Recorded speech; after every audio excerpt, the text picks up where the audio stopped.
ദൈവത്തിൻ്റെ അതിപരിശുദ്ധ നാമം വാഴ്ത്തപ്പെടുമാറാകട്ടെ. ഇന്നത്തെ പ്രഭാതത്തിലെ ചിന്തയ്ക്കായി ലഭിച്ചിരിക്കുന്ന വേദഭാഗം വിശുദ്ധ ലൂക്കോസ് എഴുതിയ സുവിശേഷം 6-ാം അധ്യായം 38-ാം വാക്യം. കൊടുപ്പീൻ, എന്നാൽ നിങ്ങൾക്ക് കിട്ടും.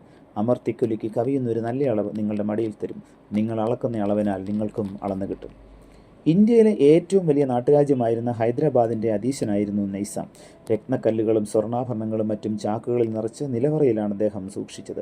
അവിടെ പ്രവേശിക്കുവാൻ മറ്റാരെയും അദ്ദേഹം അനുവദിച്ചിരുന്നില്ല. ഇടയ്ക്കിടയ്ക്ക് അവ പുറത്തെടുത്ത് കാണുന്നതിലായിരുന്നു അദ്ദേഹത്തിൻ്റെ ആഹ്ലാദം മുഴുവൻ. അതിഥിയും ഒരുമിച്ച് ചായ കഴിക്കുകയാണെങ്കിൽ ആകെ 2 ബിസ്ക്കറ്റ് മാത്രമായിരിക്കും മേശയിൽ വയ്ക്കുക. ഒന്ന് അതിഥിക്കും, ഒന്ന് നൈസാമിനും.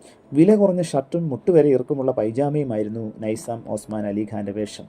തൊപ്പിക്ക് 35 വർഷം പഴക്കമുണ്ടായിരുന്നു. വില കുറഞ്ഞ സിഗരറ്റേ വലിക്കൂ, അതും തീരെ കുറ്റിയാകുന്നതുവരെ. ആരെങ്കിലും വില കൂടിയ സിഗരറ്റ് നീട്ടിയാൽ ആ പാക്കറ്റിൽ നിന്നും 4-5 സിഗരറ്റ് എടുത്ത് പോക്കറ്റിലാക്കും. സ്വന്തമായി വലിക്കാനല്ല, മറ്റുള്ളവർക്ക് കൊടുക്കാൻ. 50 കോടി രൂപയുടെ ആഭരണം നൈസാമിനുണ്ടായിരുന്നു. അവയുടെ ലിസ്റ്റ് സദാ പോക്കറ്റിൽ സൂക്ഷിക്കും. മുറി വൃത്തിയാക്കേണ്ടി വരുമ്പോൾ ആഭരണപ്പെട്ടികൾ മാറ്റിവെക്കേണ്ടി വന്നാൽ അത് ചെയ്തയാൾ എന്തിന് മാറ്റിയെന്നും എങ്ങോട്ട് മാറ്റിയെന്നും നൈസാമിൻ്റെ മുമ്പിൽ വന്ന് തലകുനിച്ച് പല പ്രാവശ്യം പറയണം.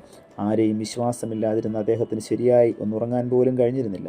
തൻ്റെ സ്വത്ത് എങ്ങനെ സൂക്ഷിക്കണം എന്ന ചിന്ത കൊണ്ട് ആകുലനായിരുന്നു അദ്ദേഹത്തിൻ്റെ മനസ്സ് അതുപോലെ അസ്വസ്ഥവുമായിരുന്നു. നാട്ടുരാജ്യങ്ങളുടെ സംയോജന വേളയിൽ ഇന്ത്യ ഗവൺമെൻറ് നൈസാമിൻ്റെ വസ്തുവകകൾ കണ്ടുകെട്ടി തൻ്റെ നിധികളടങ്ങിയ പെട്ടികൾ കയറ്റി വണ്ടികൾ കൊട്ടാരത്തിൽ നിന്ന് നീങ്ങിയപ്പോൾ നൈസാം പിഞ്ചു പൈതലിനെ പോലെ വാവിട്ട് കരയുകയായിരുന്നു. പ്രിയമുള്ളവരെയും, ഔദാര്യമില്ലാത്ത ധനവാന് സ്വയം ശാന്തി കണ്ടെത്താനാവില്ല.